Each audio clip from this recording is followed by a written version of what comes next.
அனைவருக்கும் வணக்கம். நம்மளுடைய மாடர்ன் சர்வே இன் தமிழ் யூடியூப் சேனல்ல டிஎன்பிஎஸ்சி மூலமா வெளியான பல்வேறு முக்கியமான வேலைவாய்ப்பு அறிவிப்புகளையும், அந்த வேலைவாய்ப்பு அறிவிப்புகள் சம்பந்தமாக நீதிமன்றங்களில் உள்ள வழக்குகள் பற்றியும், அந்த வழக்குகளினுடைய ஒவ்வொரு அப்டேட்டையும் நம்ம ப்ராப்பரா வீடியோவா அப்லோட் பண்ணிட்டே இருக்கோம்.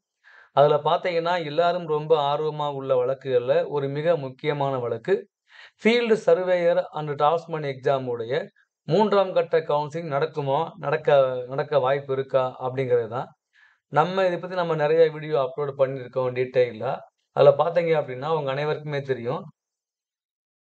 Field surveyor and draftsman exam வந்து கால்ஃபர் ஆகி, அதனுடைய அதனுடைய எல்லா ப்ராசஸும் முடிஞ்சு அது வந்து 1 கவுன்சிலிங், 2ண்ட் கவுன்சிலிங் எல்லாம் முடிஞ்ச பிறகு அந்த கவுன்சிலிங்ல போயி போஸ்டிங் தேர்வு பண்ணவங்கள்ல பல பேர் ஏஇ எக்ஸாம் பாஸ் ஆனனால, அவங்க வந்து ஜாயின் பண்ணல.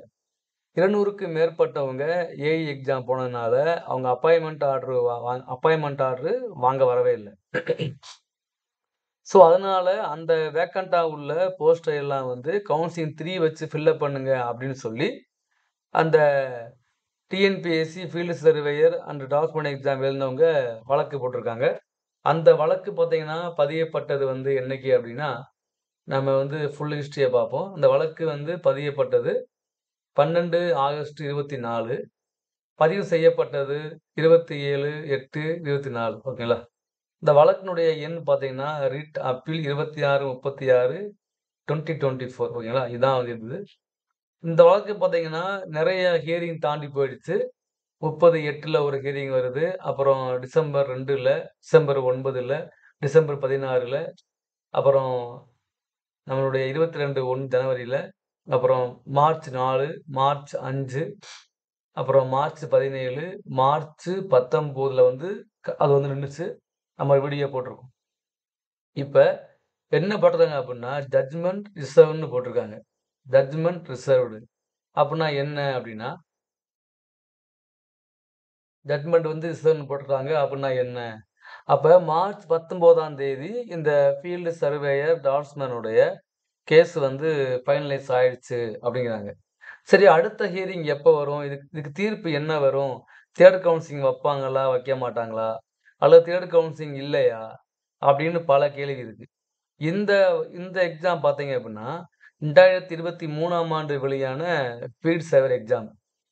இப்ப 24ல பார்த்தீங்கன்னா, கால்ஃபர் பண்ணப்பட்டது. இன்னொரு எக்ஸாம் இருக்கு. இப்ப ஃபீல்டு சர்வேயர், டிராஃப்ட்ஸ்மேன் அந்த எக்ஸாமுக்கும் எக்ஸாம் கால்ஃபர் பண்ணி, ரிசல்ட் என்ன பண்ணாங்க?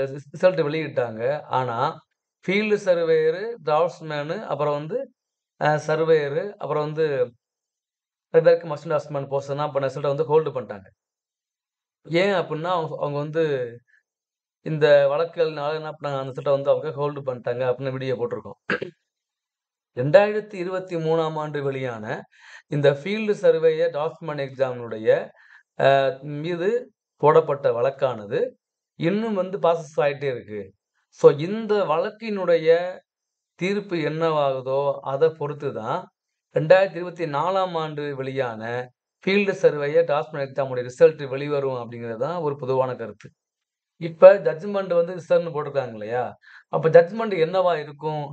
அப்படின்னு பார்த்தீங்க அப்படின்னா, 1 ஃபீல்டு சர்வேயர் டிராஃப்ட்ஸ்மேனுடைய 3ஆம் கட்ட கலந்தாய்வு நடத்தணும் அப்படின்னு வந்துச்சு அப்படின்னா, 3 கவுன்சிலிங்க டிஎன்பிஎஸ்சி என்ன பண்ணுவாங்க? திரும்ப அவங்க வப்பாங்க. வைக்கும்போது, எவ்வளவு வேக்கன்சி எவ்வளவு பேரு இந்த ஃபீல்டு சர்வேயர் டிராஃப்ட்ஸ்மேன்ல கவுன்சிலிங்ல போயி போஸ்ட் செலக்ட் பண்ணிட்டு, ஜாயின் பண்ண அப்பாயின்ட்மென்ட் ஆர்டர் வாங்காம போனாங்களோ, அந்த எவ்வளோ எண்ணிக்கையில உள்ளவங்களுக்கு இப்போ 200 பேர் இருக்கான்னு வச்சுக்கங்களேன். 200 பேர் இருக்காங்க அப்படின்னா, இந்த 200 பேருக்கு டிஎன்பிஎஸ்சி 1:3 ரேஷியோவுல அந்த எக்ஸாம்ல, அந்த ப்ரீவியஸ் எக்ஸாம்ல நடந்து முடிந்த அந்த யாரெல்லாம் தேர்வு செய்யப்பட்டாங்களோ கவுன்சிலிங் 2ல, அதுக்கு பிறகு உள்ள என்ன பண்ணாங்க லிஸ்ட் படி கவுன்சிலிங் கூப்பிட்டு, அந்த 200 பேத்த 200 ஃபில்லப் பண்ண பிறகு தான் இந்த இது முடியும். இந்த ப்ராசஸ் முடிஞ்சா தான், அதுக்கு பிறகு கால்ஃபர் செய்யப்பட்ட இந்த field survey data field surveyor டிராஃப்ட்மேனுடைய எக்ஸாம் இதனுடைய ரிசல்ட் வந்து வந்து அவங்க வெளியிடுவாங்க. ஸோ, ஏற்கனவே வெளியான ரிசல்ட் வந்து அந்த வழக்குகள் எக்ஸாம் மேல வழக்கு பதியப்பட்டனால, ரீசென்ட்டா கால்ஃபர் பண்ண இது வந்து பாதிக்குது. சரி, ஓகே. இப்போ வந்து இந்த இந்த இந்த ரிசல்ட் கவுன்சிலிங் வைக்கணும்னு வந்தா ஓகே தான். நல்லது தான். நம்ம வந்து ஃபர்ஸ்ட்லேருந்தே வீடியோ போட்டுருக்கோம். 3 கவுன்சிலிங் வைக்கணும். அதான் அதான் நல்லது. அவங்களுக்கு தேவை ஒரு எக்ஸாம் வச்சு தான் போஸ்டிங் போடுறாங்க. ஃபர்ஸ்ட் கவுன்சிலிங்ல போய் அட்டெண்ட் பண்றாங்க. கவுன்சிலிங் 2 போறாங்க, அட்டெண்ட் பண்றாங்க. வேலை கிடைக்காம வந்துடுறாங்க.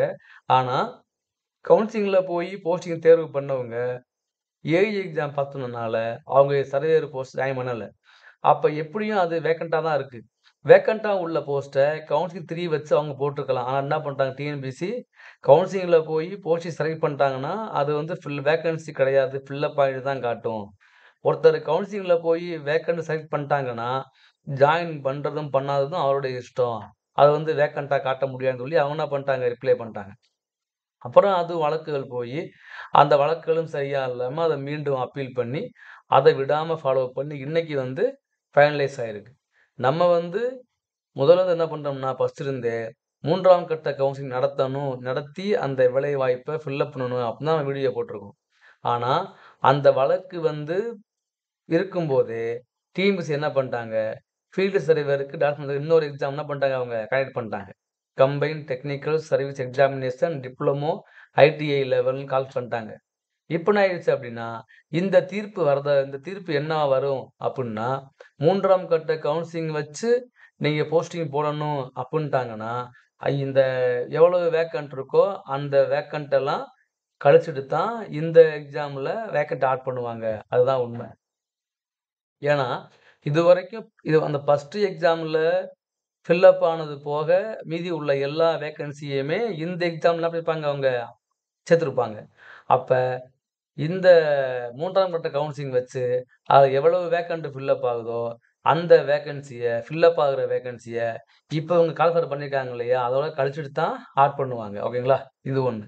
அப்ப கவுன்சிலிங் இல்ல அப்படின்னு தீர்ப்பு வந்தா, எந்த மாற்றமும் இருக்காது. ஆனா, 3ஆம் கட்ட கவுன்சிலிங் கண்டிப்பா இருக்கும் அப்படிங்கிறது தான் நமக்கு ப்ரூஃப் பண்ணுது. என்ன ப்ரூஃப் பண்ணுது அப்படின்னா, ஜட்ஜ்மென்ட் ரிசர்வ்ட்ன்னு சொல்றாங்க. அதே மாரி டிஎன்பிஎஸ்சியும் கடந்த ஆண்டு வெளியான ஃபீல்டு சர்வேயர் எக்ஸாம வந்து ரிசல்ட்ட மட்டும் ஹோல்டு பண்றாங்க. அப்ப என்ன அர்த்தம்னா, கண்டிப்பா 3ஆம் கட்ட கவுன்சிலிங் இருக்குங்கிறது தான் ஒரு உண்மை. அப்ப இந்த வழக்கு எப்ப ஹியரிங்க்கு நாளைக்கு வருதா? அந்த மாரி எங்கேயுமே டேட் போடவே இல்லையே! எப்படி சொல்றீங்க? இந்த பாருங்க எப்படி சொல்றீங்க? அப்ப எதுலயுமே பார்த்தீங்கன்னா, ஹியரிங் டேட் போடவே இல்லையே! இங்க பாருங்க. நெக்ஸ்ட் ஹியரிங் டேட் போடவே இல்ல. ஓகேங்களா? அப்ப எப்படி வந்து இந்த வழக்கு நாளைக்கு ஹியரிங்க்கு வரும் அப்டின்னா, இந்த வழக்கினுடைய மெட்ராஸ் ஹைகோர்ட்டுடைய ஒரு இது இருக்கு இல்லையா? நம்மளுடைய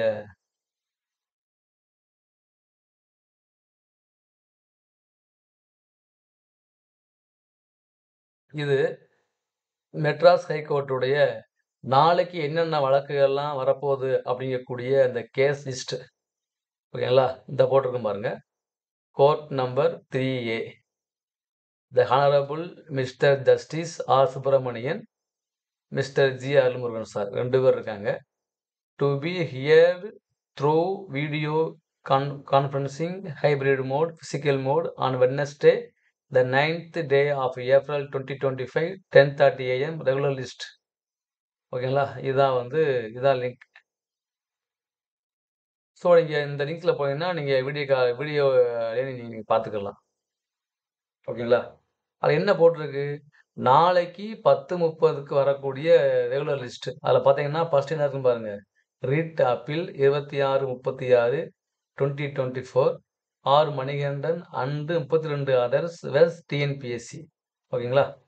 யாரா வராங்க அப்படின்னா, ரெஸ்பாண்டன்ட் வந்து டைரக்டர், சர்வே டிபார்ட்மெண்ட் டைரக்டர், அப்புறம் director, directorate of town and country planning CMD office.